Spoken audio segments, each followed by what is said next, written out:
Hi, soon I will do a complete engine rebuild, and this is my first time doing an engine rebuild. So if you are also doing it for the first time, I would like to talk about my experience. You may need if you are also doing it for the first time.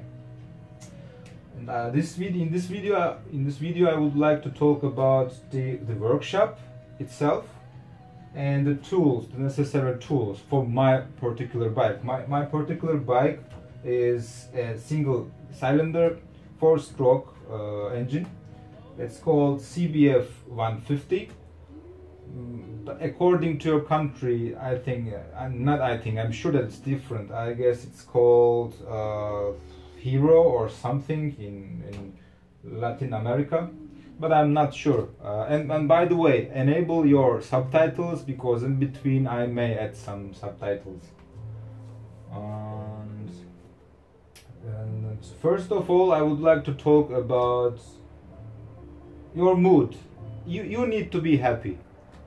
And definitely, honestly, I'm not having my best time.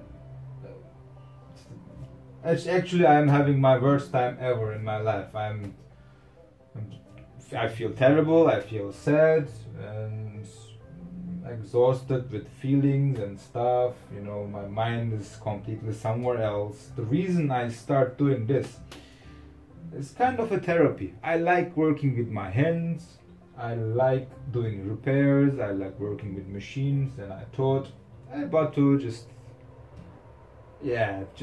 disassemble your engine, because everyone is telling you about to get on your bike and just forget everything. And I was like, if I get on my bike, I will be thinking everything on the road. Either I will make an accident, or I will just go mad, or I will just never come back. So I come up with the idea, let's take apart the engine, and then I won't be able to go anywhere, and at the same time I will tell people, I should be busy with it. So it was kind of like that. So I was finding a way to be antisocial in a good manner. Whatever. And yeah, as I told you, you really need to have a good psychology. Otherwise, it will be just pain. Really, you won't be able to focus. For example, this is my old cylinder. I bought a new one, and I lost it, and I have no idea where is it. How can you lose a complete cylinder? Well, if your mind is somewhere else, you do. Whatever. Be happy. And be happy with what you do. And the other thing is, you really need to have an order in the workshop. And at the moment it's a bit crowded, the bench, but you really need a bench which is empty, really. And every tool should have its own place. For example, not the best way to store your tools, but I have the small tools. For example, the wrench, this is called wrenches, I don't know, stays in here. And for bigger tools, they have a bigger bucket. For example, these tools have a bigger bucket. They stay there. And for example, the chemical stuff, they have their own buckets. Let me adjust the camera again. And yeah, and for example, the parts, the engine parts, have their own storage places. For better have some stuff with lids, but if they don't have lids, that also work. And also the engine parts have their own small separate cans or plastic glasses, let's say. For example, the screws, I put screws in separate small containers and write on them according to where they belong. And yeah, organization, and you need to be organized. And another thing is, you need to be happy in the workshop. You would like to be here. You would enjoy being here. It shouldn't be a pain. And in my case, I bring some music, I bring some internet, and from time to time I Google some bullshit, blah blah blah. And this is the physical and mental state, I guess. This is all I can say. Be happy, don't be sad. If you want to do something, you have a clear mind. Don't have somebody or something in your mind. Yeah, that's it. And let's talk about the tools. And it may not be suitable, this video may not be suitable for you, because in my country we have a different reality here. So I think a 150cc engine is like, what is it? Is it a shopping cart or something? Especially for Americas, I guess. But in my country, because the stuff is so expensive, we go for small bikes. But just information is information. There is no bad information. So enjoy if you get something. So first of all, I divide the tools as not so necessary to necessary. And what is not so necessary? To have an engine build, if everything goes right, you will not need a jigsaw. You know, I hope you will not need a jigsaw for an engine rebuild. But if you have a workshop, you need a jigsaw. And an angle grinder, I hope you will not need an angle grinder for an engine rebuild, but this is a workshop, and this is also for a workshop, it's a must. And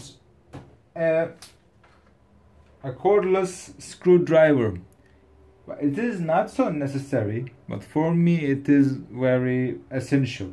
The thing is, I have this attachment that I use for the sockets. This is a quarter, I'm not sure if it's metric or inch, but we just say it quarter. I don't know, perhaps it's inch. This is a quarter socket.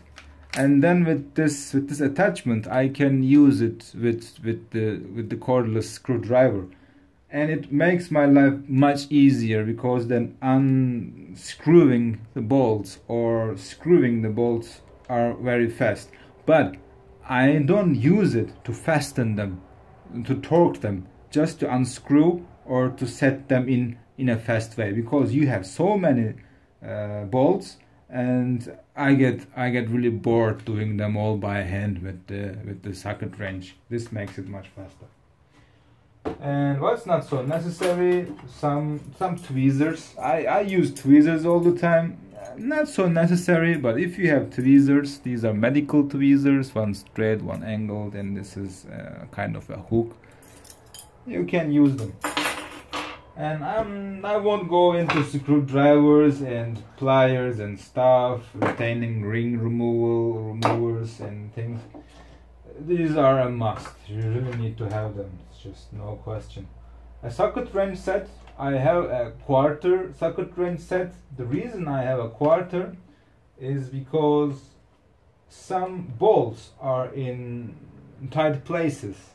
So because, let me show you. This is an 8mm. By the way, we are using metric.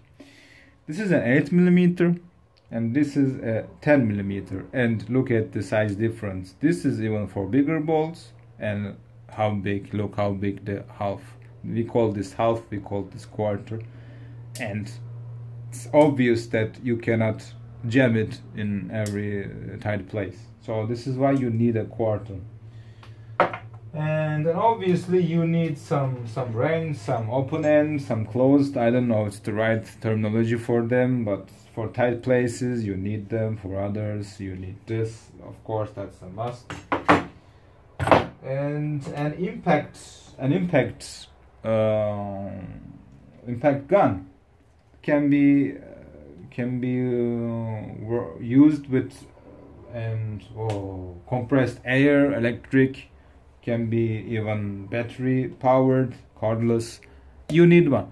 You need them to unscrew bolts, not to screw them back in. Just don't get me wrong. Just to undo some bolts, you definitely need for some bolts, even though how strong you are, there are some bolts you cannot undo without impact gun. And bearing puller, I guess this is also called a bearing puller. The reason I use this is because I need to remove the alternator dish. I think it's called that. I am not so sure. Correct me if I'm wrong. And you need this puller to take the alternator dish. That's it. And obviously you need a torque wrench. I will not go deep into it. The torque wrench is a must for an engine build, engine rebuild. And if you don't have a torque wrench, I guess you can use one of these luggage. You check the weight of your luggage with these things, and I think I have an idea. I can use these stuff to check, to adjust the torques. I will have a video about it. And this is an oil filter wrench, I guess it's called. I'm not so sure, but I will use it to hold the alternator dish in place while we fasten the bolt of it or undo the bolt of it. And what else? Let's talk about the impact driver. An impact driver is a must. I guess you're pretty familiar with it. Some screws you cannot untighten with a impact driver. Well, I have no idea what's this called in English. In Turkish it's funny. Turkish it's called a separator. Key or something similar, separator, but whatever. And this we use in, there is a, what can be called? I don't know. I guess not oil filter, something like that. I don't know. I guess it's called oil filter. It's just, I have to check on the internet. But you may need this part to undo the oil filter nut. And there are blind hole bearing pullers. Blind hole? I guess blind hole it was called. These I made myself, but you can find online if you search for blind hole, blind end. I totally forgot. And inside your engine there are some bearings that you need to pull to get them out of from their place. So I made these on my own. I will show how to make them in a separate video, but to pull the bearings in your engine out from their place, you use these machines. And yeah, some WD-40 and some petrol. I use petrol. I guess some people go crazy. Oh my god, it's so dangerous to use it. But I don't know what else to use. Excuse me. As a solvent. It works wonders. It really works wonders. And of course, some cleaning things. I'm not going deep into that. A toothbrush, Scotch Brite, and toilet paper to wipe stuff down. And if you want to check the bore diameter of your cylinder, whatever, you can use a bore gauge. Or I don't have a dial bore gauge. I guess a dial bore gauge is more professional, but I didn't have the funds to get it, so I just get a bore gauge. And you use these to check the dimension of your bore. I will have a separate video to show how to use them.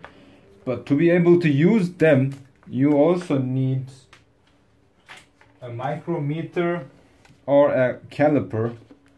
I have a micrometer, but it is not wide enough. The gap is not wide enough to check the bore. So I use instead a caliper. But these are a bit fantasy items for this rebuild, because I will replace the complete cylinder anyway. And the last but not the least is a meter, sort of multimeter. Yeah, this is a clamp meter, but only thing I will use is the continuity test. Perhaps you will either, and this can also check the resistance ohms, and that's much more than you need. And yeah, lots of glows. I guess I didn't talk about it. Gold glows, but this has powder. Get something without powder. And you may need some Allen keys. This is for a socket. This is a bit fantasy item again, but you just have this Allen bits. Some screws inside the engine can have Allen heads, and I guess that's all I can talk about. And yeah, the next videos I will start the rebuild of the engine, and thanks for watching.